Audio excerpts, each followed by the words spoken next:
దాన్ని పట్టించుకోకపోవడం. ఎప్పటికప్పుడు వచ్చినా మన వాళ్ళంతా టచ్‌లో ఉన్నాను. నేను కూడా వచ్చినప్పుడు ప్రత్యక్షంగా చెప్పడం, లేకపోతే ఫోన్ల ద్వారా నాకు తెలియజేయడం. వాటికి నేను పోయినసారి కూడా సబ్ కలెక్టర్ గారితో మాట్లాడడం జరిగింది. ఒకానొక విషయం గురించి. అలాగే ఈ డొంకకి దారులు ఇప్పుడు చెప్పారు. నీటికి వేసున్నారు. 1, 2 మిగిలినాయి.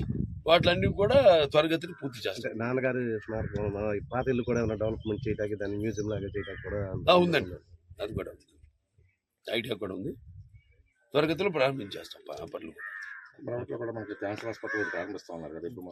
అది టైం పడుతుంది. ఒక 6-8 నెలలు పడుతుంది. మాది ప్రాఫిట్ నో లాస్. సో తాతల మీద ఆధారపడి వాళ్ళం. సో త్వరగతిన ఇప్పుడున్న ఆసుపత్రి ఎక్స్పాండ్ చేస్తున్నాం హైదరాబాద్ కూడా. ఎందుకంటే చూస్తున్నాం కేసులు పెరిగిపోయి, ఇన్సూరెన్స్ పెరిగిపోయి. సో అది కూడా ఎక్స్పాండ్ చేస్తున్నాం ఆసుపత్రి. త్వరగతిలో ఇక్కడ ఆసుపత్రి కూడా ఒక 6-8 నెలల్లో ప్రారంభించేస్తాం.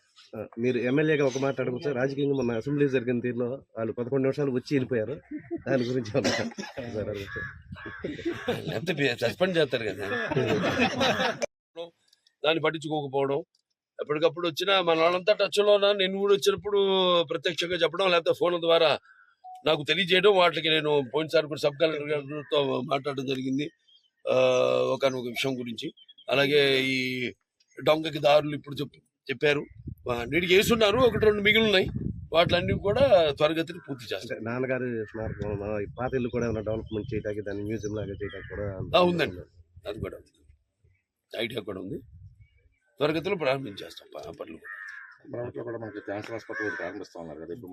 అది టైం పడుతుంది. ఒక 6-8 నెలలు పడుతుంది. మాది ప్రాఫిట్ నో లాస్. సో తాతల మీద ఆధారపడి వాళ్ళం. సో త్వరగతిన ఇప్పుడున్న ఆసుపత్రి ఎక్స్పాండ్ చేస్తున్నాం హైదరాబాద్ కూడా. ఎందుకంటే చూస్తున్నాం కేసులు పెరిగిపోయి, ఇన్సూరెన్స్ పెరిగిపోయి. సో అది కూడా ఎక్స్పాండ్ చేస్తున్నాం ఆసుపత్రి. త్వరగతిలో ఇక్కడ ఆసుపత్రి కూడా ఒక 6-8 నెలల్లో ప్రారంభించేస్తాం. మీరు ఎమ్మెల్యేగా ఒక మాట అడుగుతారు. రాజకీయంగా మొన్న అసెంబ్లీ జరిగిన తీరులో వాళ్ళు 11 నిమిషాలు వచ్చి వెళ్ళిపోయారు. దాని గురించి లేకపోతే సస్పెండ్ చేస్తారు కదా. దాన్ని పట్టించుకోకపోవడం. ఎప్పటికప్పుడు వచ్చినా మన వాళ్ళంతా టచ్‌లో ఉన్నాను. నేను కూడా వచ్చినప్పుడు ప్రత్యక్షంగా చెప్పడం, లేకపోతే ఫోన్ల ద్వారా నాకు తెలియజేయడం. వాటికి నేను పోయినసారి కూడా సబ్ కలెక్టర్ గారితో మాట్లాడడం జరిగింది. ఒకానొక విషయం గురించి. అలాగే ఈ డొంకకి దారులు ఇప్పుడు చెప్పారు. నీటికి వేసున్నారు. 1, 2 మిగిలినాయి. వాటిలన్నీ కూడా త్వరగతిని పూర్తి చేస్తారు. నాన్నగారి స్మారకం ఈ పాత ఇల్లు కూడా ఏమైనా డెవలప్మెంట్ చేయడానికి దాన్ని మ్యూజియం లాగా చేయడానికి కూడా ఉందండి. అది కూడా ఉంది. ఐడియా కూడా ఉంది. త్వరగతిలో ప్రారంభించేస్తాం పనులు కూడా. అది టైం పడుతుంది. ఒక 6-8 నెలలు పడుతుంది. మాది ప్రాఫిట్ నో లాస్. సో తాతల మీద ఆధారపడి వాళ్ళం.